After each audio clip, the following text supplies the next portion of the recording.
Sveiki visi, jūs esate CryptoArt YouTube kanale ir šiandien mes su jumis pakalbėsime apie Bitcoiną ir mes turėjome labai svarbias naujienas rugsėjo 17 dieną, tai mes jas aptarsime ir pažiūrėsime, ką mes gavome. Nepamirštame paspausti like ir subscribe mygtukų bei parašyti savo mintys komentarę. Prieš pradedant šitą video noriu paminėti apie VEX kriptovaliutos biržą. Kas dar neturite paskyros, tai galite užsiregistruoti pagal mūsų duotą nuorodą ir gauti štai tokius bonusus. Taip pat būtinai pasitikrinkite, kad tikrai būtų įrašytas referral code žodis Arktika ir jūs galite pasiimti štai tokius bonusus. Štai čia yra vienos dienos Bitcoino grafikas ir aš jums pažymėjau, kada buvo FOMC posėdžiai ir kokia buvo tolimesnė reakcija rinkoje, tai yra Bitcoino grafike. Ir mes matome, kad čia yra pažymėta per šios metus, tai yra per 2025 metus mes turėjom štai tiek posėdžių ir mes matome, kokia buvo reakcija. Ir ką mes galime čia pamatyti, kad iš karto štai čia buvo pampas, tada mes ėjome į korekciją. Čia buvo panaši situacija, bet labai buvo šiaip neutrali situacija. Štai čia mes turėjome kažkokį gerą posėdį, kažkokias geras naujienos, ėjome į viršų.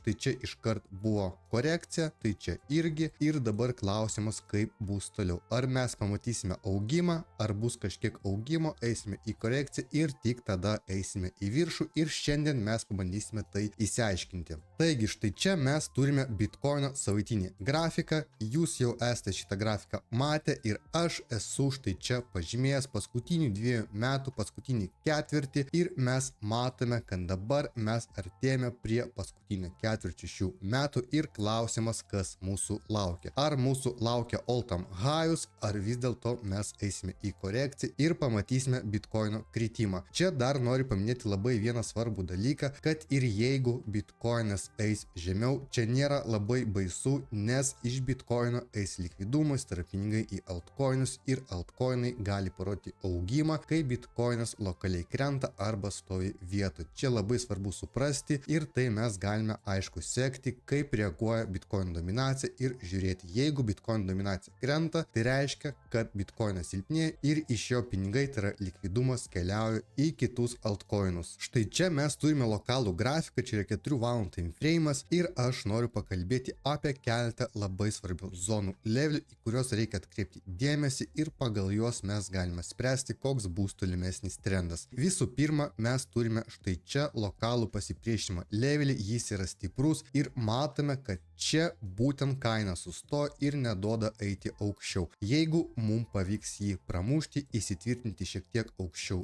jo, tada mes keliausime iki šitos zonos ir čia vėl kaina turėtų sustoti. Galimai mes pamatysime prie šitos zonos daugmaž štai tokį scenarių, nueisime iki čia, bus šiek tiek lokaliai gilesnė korekcija ir formuosime kainos spaudimą ir bandysime pramušti štai šitą pasipriešinimo zoną ir keliauti į viršų. Tai čia vienas iš galimų scenarių, jeigu mes pramušime štai šitą pasipriešinimo levelį, o jeigu mums vis dėlto nepavyks to padaryti, tai mes bent jau nueisime iki šitos lokalios palaikymo zonos, o galimai net ir žemiau ir greitai parodysiu, iki kur Bitcoinas dar gali nueiti žemiau, bet kol kas lokaliai mes turėtume žiūrėti štai šitą zoną ir štai šitą pasipriešinimo levelį. Dabar trumpai noriu aptarti svarbias naujienas, kurias mes turėjome ir mes mūsų nemokamai Telegram grupiai, būtinai aišku prisijungti į šitą grupę. Čia mes rašėme, kokie yra scenarijai galimi ir kaip reikia reaguoti į naujienas pagal tai, kokios naujienos bus. Tai mes turėjome keletą scenarijų ir pas mus gavosi štai šitas scenarijus, kad mes gavome sumažinimą 25 baziniais punktais ir tai yra neutralus scenarijus. Aišku, jeigu mes žiūrėsime į perspektyvą bent jau kelių mėnesių, čia reikia suprasti, kad mes gavome stabilumą ir aišku, pas mus turėtų būti didėjantis trendas, nes mes gavome neutralų scenarijų ir palūkanų norma buvo sumažinta tik 25 baziniais punktais, nors kai kurie tikėjosi, kad bus sumažinta ir 50 punktų. Tai štai čia aš dalinausi į mūsų uždarą bendruomenę, kas buvo konferencija, apie ką kalbėjo ir ką svarbiausia reikia suprasti. Tai štai čia galite pasiskaityti skaityti ir aš irgi dalinuosi su jumis. Tai trumpai apibendrinant naujienas, mes gavome rinką šiek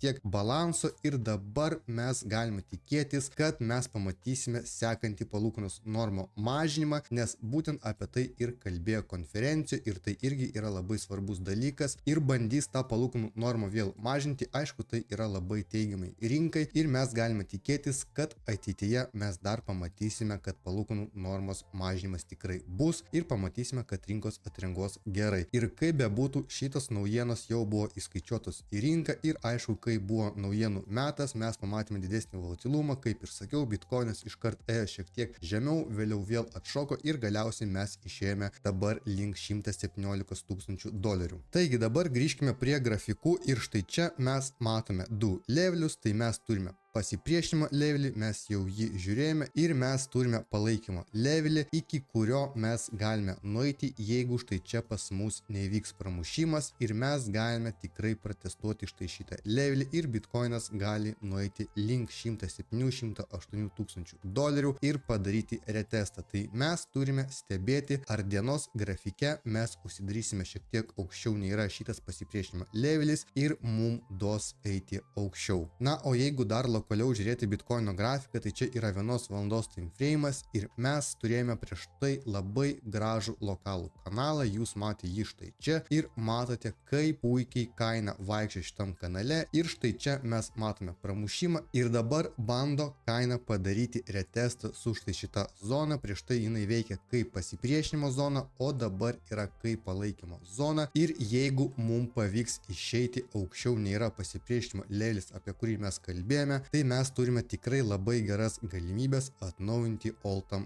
high. Na ir dar trumpai noriu parodyti štai šitą grafiką ir jūs matėte, kad čia yra dar viena palaikymo zona, į kurią verta atkreipti dėmesį. Aišku, mes čia turėjome levelį, apie kurį mes ir kalbėjome ir dabar maždaug mes turime štai čia levelį, kurį mes pramušę galėsime bandyti atnaujinti all-time high. Tai gavosi štai toks video, aš tikiuosi, kad jums video buvo naudingas ir trumpai tariant, mes gavome naujienas visai geras, tai buvo aišku netvarus scenarius, bet per konferenciją sakė, kad palūkanų normos mažinimas turėtų būti dar kartą, tai aišku yra irgi labai gerai rinkom ir dabar mes turime šiek tiek subalansuotą rinką ir mes galime tikėtis, kad bent jau 1-2 mėnesių laikotarpiu mes galime pamatyti rinkoje augimą ir labai visi laukiame, aišku, alt seasono ir norime pasiimti savo profitą iš savo spot portfelių. Nepamirštam paspausti like ir subscribe mygtuką bei parašyti savo mintis komentarę.